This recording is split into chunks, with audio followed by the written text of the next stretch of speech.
우리 앞뒤 좌우에 계신 분들과 인사 나누시겠습니다. 샬롬. 네, 기도하시겠습니다. 아버지 하나님 감사합니다. 대림절 두 번째 주일을 보내면서 다시 한번 우리의 회개해야 할 것과 회복해야 할 하나님의 은혜를 사모합니다. 저희들에게 오셔서 말씀하여 주실 때 세상은 점점 어두워가고 점점 추워지고 있는데 깨닫지 못하는 자는 어둠 가운데 멸망의 길로 가려니와 깨닫는 자는 빛 가운데 생명으로 나가게 될 줄 믿습니다. 오늘 롯을 통해서 주시는 말씀처럼 깨닫지 못하였더라의 인생이 아니라 저희들에게는 말씀을 통하여 깨닫는 은혜를 허락하여 주시어서 어둠에서 빛으로 멸망에서 생명으로 나아갈 수 있는 저희들이 될 수 있도록 도와주시옵소서. 감사하며 예수 그리스도의 이름 받들어 기도하옵나이다. 아멘.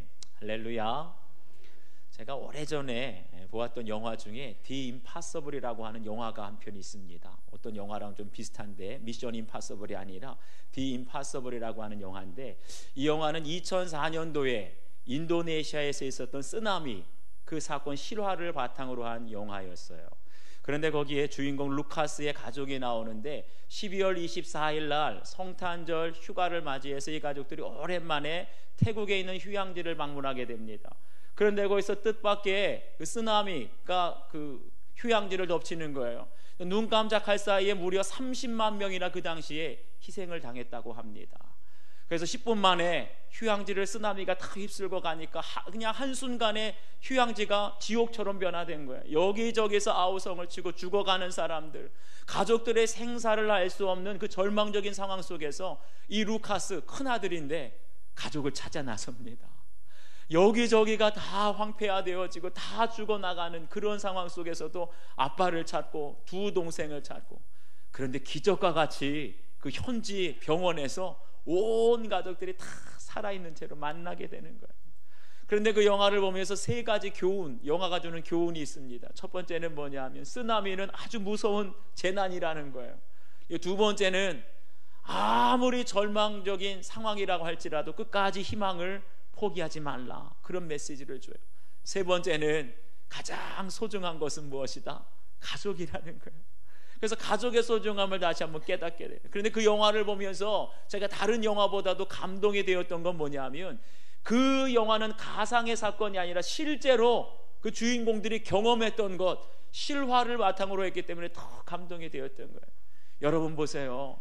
만약에 소돔이 그 유황과 불이 비같이 쏟아졌다 그랬는데 거기에서 살아남았던 롯이 자기가 거기서 경험했던 생생한 경험들을 사람들에게 전했다고 한다면 많은 사람들이 예수님 믿고 돌아오지 않았겠습니까?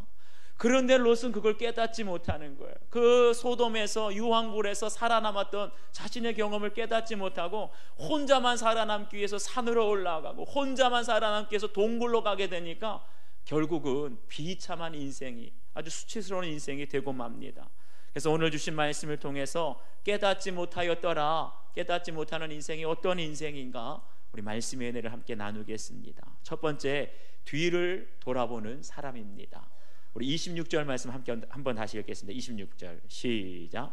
롯의 아내는 뒤를 돌아보았으므로 소금 기둥이 되었더라. 아멘. 여기 보니까 롯의 아내는 뒤를 돌아보았으므로 소돔 기둥이 되었더라. 이 세상에 소금 기둥이 된 사람은 롯의 첩밖에 없을 겁니다.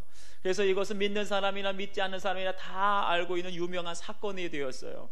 그래서 지금도 이스라엘로 성지순례 가는 사람들은 꼭 사해 근처에 보면 산 꼭대기, 돌산인데 꼭대기에 보면 저것이 소금 기둥이 된 롯의 부인입니다. 그걸 꼭 보고 와요.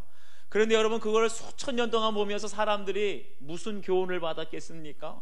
뒤를 보는 사람들은 누구든지 롯의 아내처럼 소금 기둥이 된다더라. 이것을 수천 년 동안 교훈 삼아 되새기고 또 되새겼다는 거예요. 여러분 보세요. 롯의 아내는 아브라함을 따라서 그 멸망의 성, 우상이 가득한 갈대아 우르를 떠나서 가나안 땅에 도착하지 않았습니까? 그리고 남편인 롯을 따라서 또 소돔으로 이사를 오게 되었고, 소돔 성에 그냥 유황과 불이 그냥 쏟아지게 될 때 다 타버리고 다 엎어지게 될 때 천사의 도움을 받아서 간신히 그 멸망당할 성에서 살아나오지 않았습니까? 지금까지는 아브라함을 따라서 또 남편 롯을 따라서 또 천사들의 손에 이끌려가지고 간신히 죽을 고비를 무려 3번이나 지나가면서 살아남았는데 맨 마지막에는 결국 어떻게 돼요? 뒤를 돌아보았으므로 소금 기둥이 되어 망하게 되었어요. 지난주에 우리가 살펴본 것처럼 하나님의 전사가 롯에게 분명히 뭐라고 말했습니까? 돌아보거나 들에 머뭇거리지 말라. 예수님 믿고 지금 이 자리 교회에 나왔다고 다 끝난 것이 아니라는 거예요. 우리가 멸망을 당하지 않고 생명을 보존하기 위해서는 반드시 어떻게 된다고요? 돌아보지 말고 머뭇거려서는 안 된다. 그렇게 우리에게 말씀했어요. 그런데 여기 보세요. 뒤를 돌아보았다라는 말은 히브리어로 나바트라고 하는데 이 말은 그냥 자세히 주목하여 바라본다 이런 뜻입니다. 다시 말하면 롯의 부인이 도망가다가 한번 힐끗 뒤돌아본 것이 아니라 뭔가 골똘히 뚫어져라 지켜보고 또 지켜보았다는 거예요. 생각해 보세요. 롯의 아내가 도망가다 몰고 뭐 때문에 그렇게 뚫어져라고 골똘히 지켜보고 또 지켜보았을까? 어쩌면 롯의 사위들처럼 천사들이 말해준 것을 농담으로 여기지 않았다고 했습니까? 그런 것처럼 설마 이 큰 소돔성이 하루아침에 유황불로 다 타버리고 멸망당할까 하면서 의심하면서 돌아봤을지도 몰라요. 어쩌면 천사들의 손에 이끌려가지고 너무나 급히 떠밀리다시피 나오다 보니까 24년 동안 소돔에서 그냥 금은 폐물과 모든 보석들을 다 모아놨는데 이거 다 챙기지 못해서 그것이 타들어가는 거 보고 억울해가지고 뒤돌아봤을지도 몰라요. 여러분 보세요. 이 시간 예배하는 저희들, 신앙생활하는 저희들이라고 뒤돌아보고 싶을 때가 여러분 없겠습니까? 어쩌면 설교를 들으면서도 여러분 중에도 아이고 나도 할 수만 있다면 옛날로 돌아가고 싶다. 나도 할 수만 있다면 예수님 믿기 전처럼 그냥 자유롭게 내 하고 싶은 마음껏 알면서 돌아가고 싶다 하는 분들이 계실지도 몰라요. 저도 그런 적이 있었습니다. 제가 한 번은 고등학교 동창이 결혼식을 한다고 청첩장을 보내왔는데 남산에 있는 호텔에서 결혼식을 한다는 거예요. 그때가 제가 30이 넘었을 때 고등학교 졸업하고 10년이 훌쩍 넘었는데 결혼식에 가게 되면 고등학교 동창들 오랜만에 만날 수 있겠다 설레는 마음으로 갔습니다. 근데 막상 결혼식에 가니까 저도 제 동창생들을 보고 놀래고 제 동창생들도 저를 보고 깜짝 놀랐어요. 너무나 많이 바뀐 거예요. 제가 보니까 그 당시에 고등학교 동창들 다 막 대그룹에 취직하고 금융권, 공사 취직해가지고 나름대로 세상적으로 잘 나가고 있었는데 저는 대학원까지 졸업했는데 전도사 하면서 차 한 대 없지, 집 한 채 없지. 제가 제일 가난하고 힘들게 사는 거예요. 가만 생각해보니까 나도 옛날에 저 친구들하고 똑같이 잘 어울리고 지냈는데 가만 생각해보니까 아이고 꼭 이렇게 살아야 되나 이런 생각이 들면서 갑자기 옛날로 돌아가고 싶은 거예요. 그런데 그때 제가 붙들었던 말씀, 하나님이 주셨던 말씀, 주 여호와의 영이 내게 내리셨으니 이는 여호와께서 내게 기름을 부으사 가난한 자에게 아름다운 소식을, 마음이 상한 자를 고치며 포로된 자에게 자유를, 갇힌 자에게 노임을 선포하며. 이 말씀이 무슨 말씀이냐? 제가 신학교 갈 때 받았던, 소명을 받았던 하나님의 말씀이에요. 이 말씀을 붙들었기에 제가 뒤돌아보지 않고 뒤돌아보려고 하는 모든 마음을 떨쳐버리고 지금 이 자리에 서 있는 줄 믿습니다. 아마 롯의 부인도 하나님께 그랬을 거예요. 하나님, 이번 한 번만 돌아보게 해주세요. 이번 한 번만. 그런데 그 한 번이 영원한 멸망길로 가게 되었다는 거예요. 여러분 보세요. 주식하는 사람, 도박하는 사람, 간음하는 사람들 다 뭐라 그래요? 이번이 마지막이다. 이번 한 번이 마지막이다. 그러다가 진짜 이번이 마지막이 되는 거예요. 이번 한 번만, 이번이 마지막에 한 번만 하다가 결국 쫄딱 망하게 되는 신세가 되지 않습니까? 롯의 아내도 똑같아요. 지금까지는 아브라함을 따라서, 남편 롯을 따라서 천사의 손길에 이끌려가지고 간신히 구원을 받았는데 마지막에 이번 한 번만, 이번이 마지막입니다 돌아봤다가 영원히 회복될 수 없는, 살 수 없는 길로, 재기 불가능한 길로 가게 되었다는 것을 기억하십시오. 여러분 각자 적용해 보세요. 이번이 마지막이야 하면서 아직도 끊지 못한 나의 집착과 중독은 무엇입니까? 아직도 미련이 남아서 자꾸만 뒤돌아보고 싶은 것이 있습니까? 그것을 한번 묵상해 보십시오. 두 번째는 깨닫지 못하는 사람입니다. 우리 30절 말씀을 함께 읽겠습니다. 30절 시작. 롯이 소알에 거주하기를 두려워하여 두 딸과 함께 소알에서 나와 산에 올라가 거주하되 그 두 딸과 함께 굴에 거주하였더니. 아멘.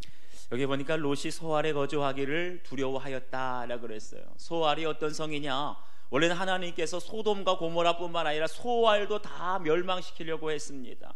그런데 롯이 도망가다가 뭐라 그래요? 내가 산에까지 갈 수 없으니 가까이 있는 소알로 도망하게 하소서. 그러니까 하나님께서 이것까지도 내 소원을 들었으니 내가 그 성읍을 멸하지 아니하리라. 그래서 살려둔 것 아닙니까? 그런데 소알 가서 조금 살다 보니까 소알에 있는 사람이나 자기가 살았던 소돔 사람이나 거기서 거기에요. 얼마나 타락하고 악한지. 여기서 계속 살게 되면 내가 또 유황불에 멸망하겠다. 두려워서 결국 어떻게 합니까? 두 딸과 함께 소알에서 나와 산에 올라가 굴에 거주하였더라. 여러분 보세요. 하나님께서 처음부터 롯에게 뭐라고 말했습니까? 소알로 가라고 하지 않고 산으로 도망하라 그랬어요. 그런데 그 말씀을 들을 때는 산을 보니까 아무도 사는 사람도 없고 거기 갔다가는 먹을 것도 없이 굶어 죽을 것 같아요. 그러니까 그냥 산보다는 소알성으로 가게 해주세요. 그러지 않았습니까? 그런데 이제 와가지고는 또 산으로 간다는 거예요. 여러분 보세요. 롯은 뭐들 하는지 하나님이 말씀하시면 그 말씀대로 순종하는 것이 아니라 자기 생각대로, 자기 중심이에요. 그런 사람들은 설사 나중에 시간이 지나서 순종하면서 산으로 간다 할지라도 이미 하나님의 타이밍은 지나간 거예요. 하나님이 처음에 산으로 가라 그랬지 지금 산으로 가라 그랬습니까? 이미 타이밍을 놓치게 되면 그 산은 나에게 피난처가 되는 것이 아니라 오히려 도피성이 되는 것이 아니라 멸망의 도성이 된다는 걸 기억하시기를 바랍니다. 결국 거기서 어떤 일이 일어납니까? 우리 31절 32절 한번 다시 읽습니다. 시작.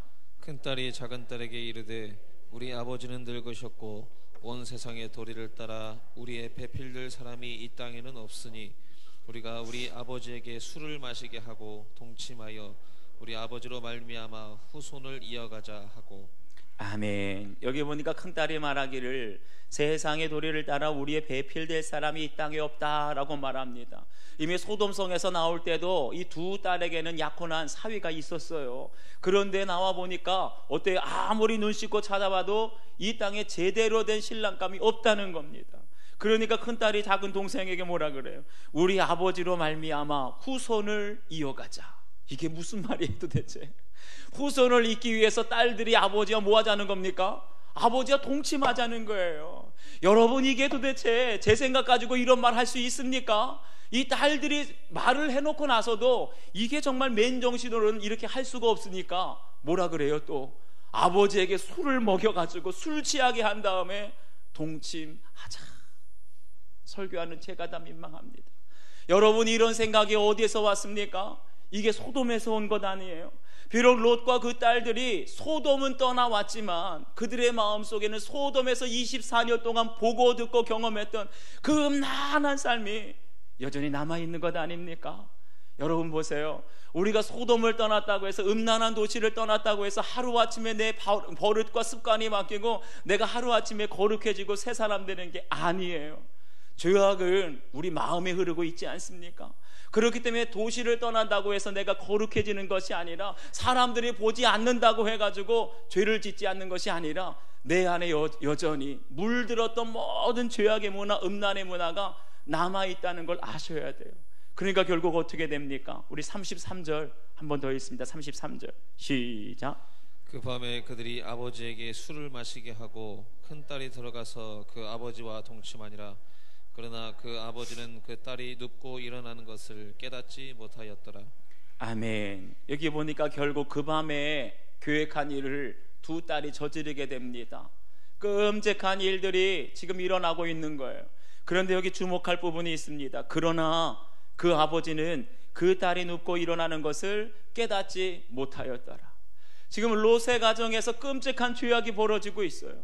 롯의 눈앞에서 두 딸이 끔찍한 죄악을 저지르고 있어요. 그런데 정작 그 아버지 롯은 아무것도 깨닫지 못하였더라. 여러분 보세요. 이 악행을 계획한 사람이 누굽니까? 두 딸이 계획한 것 아닙니까? 아버지에게 술을 마시게 한 것도 두 딸이고, 그리고 술 취한 아버지와 동침한 것도 두 딸이고, 그러니 롯이 뭐라 그러겠어요? 나는 아무것도 몰랐다. 나는 그냥 딸들에게 당한 거야. 나는 아무런 잘못이 없다. 여러분, 이런 말 할 수 있겠습니까? 그런 생각을 하는 것, 그런 말 하는 것 자체가 깨닫지 못하는 인생인 거예요. 여러분, 깨닫지 못하는 인생은 어떻게 됩니까? 마치 개가 토한 것을 다시 먹는 것처럼, 자기의 어리석은 행동, 자기의 죄악된 행동을 토한 것을 먹는 것처럼 자꾸만 반복할 수밖에 없는 거예요. 우리의 죄악을 끊는 방법, 우리의 어리석은 행동을 끊는 건 뭡니까? 모든 것은 내 죄입니다. 내 잘못입니다. 내가 선택한 내 인생의 결론입니다. 이것을 인정할 때 우리의 죄악된 삶이 끊어지게 될 줄 믿습니다. 왜 아내가 소금 기둥이 되고, 왜 두 딸이 소돔의 음란한 문화에 물들게 됐겠습니까? 자초지종을 보게 되면 결국은 롯이 광야에 아브람과 같이 있을 때 소돔성을 바라보니까 여호와의 동산 같고 애굽 땅처럼 젖과 꿀이는 기름진 땅처럼 보이는 거예요. 결국 롯이 그 소돔을 선택했기에 아내는 소금 기둥이 되어 가정이 파멸이 되고, 그리고 두 딸은 어떻게 돼요? 소돔의 그 음란한 문화 때문에 죄를 짓는 결과가 오지 않았습니까? 우리가 남을 탓할 게 아무것도 없는 거예요. 이 모든 결과가 결국은 내 욕심이고 내 탐욕이고 내가 어리석게 선택한 결과라는 것을 우리가 내 인생의 결론으로 받아들여야 할 줄 믿습니다. 별 인생을 꿈꾸며 젖과 꿀이 흐르는 땅과 같은 미국으로 이민 갔던 한 집사님의 묵상 간증입니다. 3대째 모태신앙인 저와 4대째 모태신앙인 의사 남편은 신앙생활도 직장생활도 성실과 근면으로 임했고 이민 가서 이민교회까지 창립하게 되었습니다. 그러던 어느 날 명문대학에 입학한 딸이 첫 학기를 마치고 집에 와서는 임신한 것 같다라는 말을 하는 겁니다. 그 딸은 미국에 살면서 인종차별 그리고 외로움을 느끼면서 한인 유학생 모임에 갔다가 혼전 임신을 하게 된 것입니다. 저는 딸의 혼전 임신이 아이의 수치일 뿐 아니라 우리 집안과 가정의 추문이 될 것을 두려워했고, 결국 수치의 고통을 피하고자 하나님, 이것은 낙태를 선택할 수밖에 없는 일이에요 라며 하나님께 떼를 썼습니다. 그러다 미국에서 35년의 삶을 정리하고 한국으로 돌아와서 큐티하는 공동체를 만나 이 사건을 처음으로 공동체에 고백하게 되었습니다. 그러면서 이 일이 목이 곧은 저와 저희 가정을 방문하신 하나님의 사건임을 깨닫게 되었습니다. 그제야 저는 바리새인의 행위뿐인 경건에서 돌이켜 하나님의 말씀을 믿고 말씀대로 살고 누리는 특권을 새롭게 부여받았습니다. 여전히 기름진 미국 땅에 살고 있는 자손들에게 제가 유언으로 들려줄 노래는 하나님이 얼굴을 숨기신 딸의 혼전 임신 그 재앙에서 불순종의 죄를 회개하고 임마누엘의 약속을 붙잡은 간증뿐입니다. 여러분 보세요. 우리 눈에 아무리 소돔이 여호와의 동산 같고 그리고 젖과 꿀이는 기름진 땅처럼 보여도 하나님의 말씀이 아니라 내 눈에 좋은 곳으로 가게 되면 딸들이 소돔의 죄악에 물들 수밖에 없고 가정이 파멸길로 걸 수밖에 없는 거예요. 눈에 보기에 좋은 소돔성이 아니라 항상 말씀에 순종하며 나아가게 될 때 거기에 구원이 있고 생명이 있게 될 줄 믿습니다. 여러분 각자 적용해 보십시오. 몸은 교회에 나와 있지만 여전히 남아있는 소돔의 삶의 모습은 무엇입니까? 교회를 오래 다녀도 여전히 깨닫지 못해서 토한 것을 다시 먹듯이 반복해서 짓는 나의 죄는 무엇인지 묵상해 보시기를 바랍니다. 마지막 세 번째, 수치를 물려주는 사람입니다. 우리 37절과 38절을 함께 읽겠습니다. 37, 38 시작. 큰 딸은 아들을 낳아 이름을 모압이라 하였으니 오늘날 모압의 조상이요, 작은 딸도 아들을 낳아 이름을 베남미라 하였으니 오늘날 암몬 자손의 조상이었더라. 아멘. 보세요.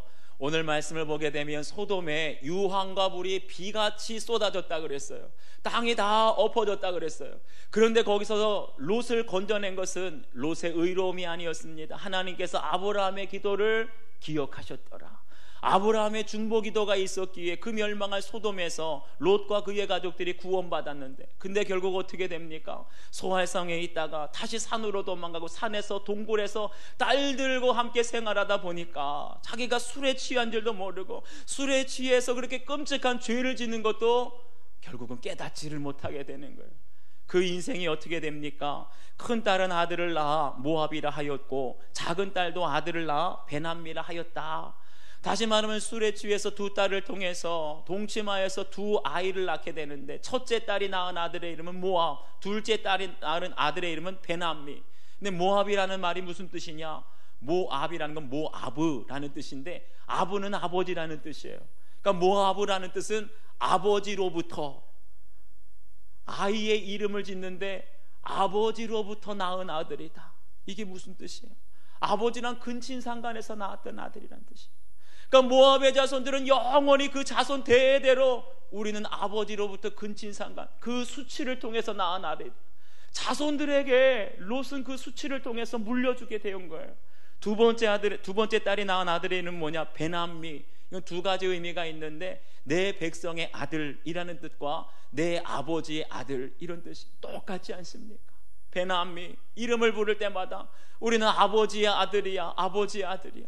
모압의 자손이나 암몬 자손이나 그 이름을 부를 때마다 뭐예요? 조상들 아버지의 그 수치가 자손 대대로 영원히 물려지게 된 것입니다. 분명히 롯은 소돔성에서 아브라함의 중보기들을 통해서, 그리고 천사들의 손길을 통해서 구원받는 인생이 되었어요. 그럼에도 불구하고 그것을 깨닫지 못하게 되니까 막판의 동굴 속에서 아버지와 딸들이 동침하게 된 이 콩가루 집안이 된 것 아닙니까? 결국은 수치를 자손들에게 물려주게 된 거예요. 예수님으로 말미암아 구원받은 영적인 계보를 물려주는 것이 아니라 이 땅에서 예수님을 대적하고 믿음의 백성들을 공격하는 그런 수치스러운 육적 계보를 자손들에게 날마다 물려주는, 그렇게 기억되는 가문이 되었다는 거예요. 여러분 보세요.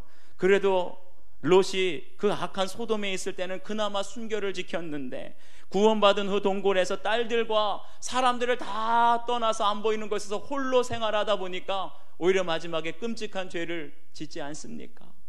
롯이 살기 위해서는 동굴로 들어가서는 안 됐던 거예요. 사람들이 보지 않는 동굴로 들어가는 것이 아니라 말씀에 있는 말씀의 공동체로 가야 살 수가 있는 것입니다. 만약에 사람들이 보는 곳에 있었다고 한다면 차라리 눈치라도 보면서 죄를 피할 수 있었을 거예요. 그런데 딸들과 함께 동굴 속, 캄캄한 동굴 속으로 들어가니까 보는 눈도 없지, 말씀도 없지. 그러니까 온갖 죄를 거기서 다 짓게 되지 않습니까? 여러분 보세요. 그러니까 사람들이 함께 생활하는 것이 중요합니다. 우리가 신앙생활하는데 공동체가 얼마나 소중한지 몰라요. 그 공동체가 어디에 있습니까? 바로 광야에 있는 아브라함의 집, 아브라함의 장막이 말씀에 있는 공동체라는 거예요. 아브라함에게는 하나님의 말씀이 있었어요. 그렇게 하나님의 말씀이 있는 아브라함과 함께 있었다면 롯이 자신의 죄를 깨닫고 돌이켰을 것입니다. 하나님의 말씀이 들려지게 되면 내가 쓰러지고 넘어질 때 다시 일어날 수 있도록 나를 붙들어주는 사람이 있는 거예요. 지난주에 보았던 신문 기사 중에 이런 내용이 있었습니다. 전교 꼴찌 영준이 기적같은 수능 만점. 기사 제목이 이것이었어요. 이 기사의 주인공은 김해 외고에 있는 송영준이라고 하는 학생의 그 사연이었습니다. 이 영준은 중학교 1학년 때 아버지가 돌아가시고, 그리고 식당에서 아르바이트하는 홀 어머니와 함께 어렵게 생활하고 있었는데, 그렇게 경제적으로 어려운 학생들을 선발하는 사회적 배려 대상자 전형으로 깍두기처럼, 이거는 신문 기사 내용입니다, 깍두기처럼 외고에 입학했다는 거예요. 그런데 고등학교에 입학해서 홀로 되신 어머니, 가난한 형편을 생각하면서 악착같이 열심히 공부했는데 첫 시험 성적이 전교생 127명 중에 126등, 꼴등 아닙니까? 그래도 어머니를 생각하면서, 어머니 다시는 아버지 때문에 울지 않게 하려고 어머니 생각하면서 일을 안 말고 열심히 공부하려고 했는데 문제집 한 권 살 돈이 없고 학원에 갈 돈이 없는 거예요. 다른 친구들은 다 보니까 과외를 하고 학원을 가가지고 선행학습을 해가지고 이미 성적이 자기보다 앞서가고 있는데 아무리 해도 나는 안 되겠다. 그래서 이제 외고를 포기하고 자기의 취업을 위해서 공고로 전학 가려고 하고 있었는데, 이렇게 영준이가 마음이 흔들릴 때 그 영준이를 붙잡아 준 사람이 한 사람이 있었어요. 바로 그의 담임 선생님. 흔들리는 아이를 보면서 이렇게 말합니다. 공부는 앞으로 잘하면 되고 장학금은 선생님이 알아봐 줄 테니까 넌 딴 생각하지 말고 공부만 열심히 해라. 그래가지고 뭐 삼성재단에서 다 연결해가지고 이 학생이 1년에 240만 원이나 되는 장학금, 학비뿐만 아니라 생활비까지 다 지원해 준 거예요. 선생님이 그렇게 자기를 붙잡아주는 마음을 기억하면서 영준이가 마음을 붙잡았어요. 그래서 다시 한번 공부에 집중을 한 결과 2학기 중간고사는 전교 4등, 그리고 그 아이가 올해 고3이 돼서 수능시험을 봤는데 전 과목 만점. 입학할 때는 제가 몇 명이라 했죠? 127명 중에 126등, 꼴등을 했었는데, 그리고 포기하려고 했었는데, 나는 도저히 학원에도 갈 수 없고 문제집 살 돈도 없고 도저히 안 돼, 포기하려고 했었는데 선생님이 붙들어 주니까 마지막에는 수능시험 만점. 전국에 15명밖에 없다고 합니다. 제가 이 기사를 보고 그냥 평범한 얘기인 줄 알았는데 감동을 받았던 것은, 우리 영준이는 인생을 살아오면서 포기하고 자포자기하고 싶은 때가 한두 번이 아니었어요. 중학교 1학년 때 아버지가 돌아가셨을 때 날마다 우는 어머니를 보면서도 포기하고 싶었어요. 가난한 형편을 보면서 나는 공부도 못해 학원도 못 가, 포기하고 싶었어요. 외고에 깍두기처럼 들어가 보니까 친구들은 다 선행학습하고 과외를 하고 학원을 다니는데 자기는 따라갈 수 없다고 생각, 포기하고 싶었어요. 그런데 포기하고 싶을 때마다 그를 붙들어주는 선생님이 계셨고, 포기하고 싶을 때마다 격려하고 지원해주는 친구들이 있었기에 이 아이가 포기하지 않고 수능 만점. 근데 수능 만점보다 더 중요한 것은 다시 꿈을 붙잡게 되었다는 거예요. 할렐루야. 사랑하는 여러분, 우리 신앙생활도 마찬가지입니다.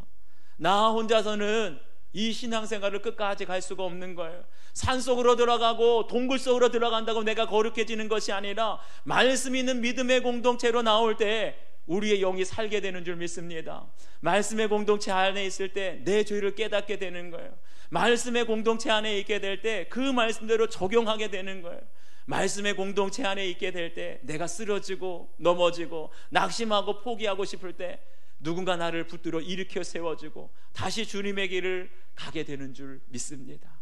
여러분 각자 적용해 보십시오. 자손들에게 물려준 가장 수치스러운 사건, 모압과 암몬과 같은 이름을 물려주지는 않았습니까? 적용해 보세요. 죄를 짓고 포기하고 싶을 때 나를 붙들어주고 격려해주는 공동체가 있습니까? 그 공동체에 끝까지 붙들려 있을 때 여러분의 영혼이 살게 될 줄 믿습니다. 우리 주신 말씀을 기억하시면서 이 시간 결단의 기도를 드리겠습니다. 제가 주는 기도 제목을 잘 생각하면서 함께 결단의 기도를 드리세요. 혹시 아직까지도 이번이 마지막이야, 이번이 마지막이야 하면서 아직 끊지 못한 나의 집착과 중독이 있습니까? 몸은 교회에 나와 있지만 여전히 깨닫지 못해서 토한 것을 다시 먹듯이 반복하는 죄가 있지는 않습니까? 그거 깨닫지 못하면 멸망당합니다. 깨닫고 돌이키십시오. 자손들에게 물려준 가장 수치스러운 사건은 무엇이고 내가 끝까지 붙잡혀 있어야 할 그런 공동체가 어디인지 우리 주신 말씀을 기억하시면서 결단의 기도를 주님 앞에 드리겠습니다. 기도하십시다. 아버지 하나님 고맙고 감사합니다. 다시 한번 오늘 대림절 두 번째 주일에 저희들에게 주시는 롯을 통해서 주시는 말씀, 깨닫지 못하였더라, 이 말씀을 통하여서 우리도 롯과 같이, 롯의 아내와 같이 깨닫지 못하는 인생이 되어서 뒤돌아보고 있지는 않습니까? 이번이 마지막이야, 이번 한 번만 봐주세요 라고 돌이켰다가 그것이 진짜 우리에게 마지막이 되어서 영원히 회복할 수 없고 영원히 하나님 살아날 수 없는 그런 망함의 길로 가지 않도록 도와주시옵소서. 무엇 때문에 자꾸만 뒤를 돌아봅니까? 무엇 때문에 자꾸만 옛날의 미련을 갖고 있습니까? 이제는 하나님의 말씀을 듣고 깨달아 앞만 보고 나아갈 수 있는 저희들이 되게 하여 주시옵소서. 내 몸은 교회에 와 있지만, 내 몸은 예배를 드리고 있지만 여전히 내 안에 소돔의 죄악된 모습이, 음란한 죄악의 모습이 남아있지는 않습니까? 개가 토한 것을 다시 먹는 것처럼 우리가 깨닫지 못하게 되면 과거에 지었던 죄를 계속해서 반복할 수밖에 없는데, 주여 저희들에게 깨닫는 은혜를 나리워 주시옵소서. 내 몸만 교회에 있는 것이 아니라 내 영혼도 말씀 안에 변화를 받게 하시고 새롭게 변화를 받게 하여 주시옵소서. 우리의 사랑하는 자손들에게 모압과 암몬 같은 그런 수치스러운 이름을, 수치스러운 유산을 물려주는 것이 아니라 내가 먼저 변화를 받고 말씀이 있는 공동체 꼭 달라붙어 있어서 믿음의 유산, 생명의 유산, 구원의 유산을 물려줄 수 있도록 도와주시옵소서. 아버지 하나님, 오늘 말씀을 통하여서 다시 한번 깨닫지 못하는 인생이 얼마나 비참한 결과를 맞이하게 되는지 우리 하여금 깨닫는 인생이 될 수 있도록 도와주시옵소서. 깨닫지 못하니 롯의 아내처럼 뒤를 돌아보다가 이번이 마지막입니다, 이번 한 번만 돌아보게 해주세요 하다가 진짜 마지막이 될 수 있습니다. 주식을 하다가도, 도박을 하다가도, 간음을 하다가도 이번이 마지막입니다 하다가 영원히 멸망할 수밖에 없는데, 하나님, 어리석은 인생, 깨닫지 못하는 인생이 아니라 이제 깨닫고 주님만 바라보며 말씀에 붙들려 살아갈 수 있도록 도와주시옵소서. 몸만 교회에 나오는 것이 아니라, 몸만 예배에 나오는 것이 아니라, 하나님, 우리가 죄악된 소돔의 모든 음란한 삶을 다 벗어버리고 떨쳐버리고 우리 몸과 마음과 영혼이 말씀으로 새로워지기를 원합니다. 그래서 우리의 자녀손들 가문에 정말 모압과 암몬 같은 그런 수치스러운 유산을 물려주는 것이 아니라 내가 먼저 변화를 받고 내가 먼저 말씀 있는 공동체 끝까지 붙잡혀 있어서 말씀으로 적용하고 말씀으로 다시 일어나서 우리 가문, 우리 자녀들에게 영적인 유산을 물려줄 수 있도록 도와주시옵소서. 감사드리며 예수 그리스도의 이름 받들어 기도하옵나이다. 아멘.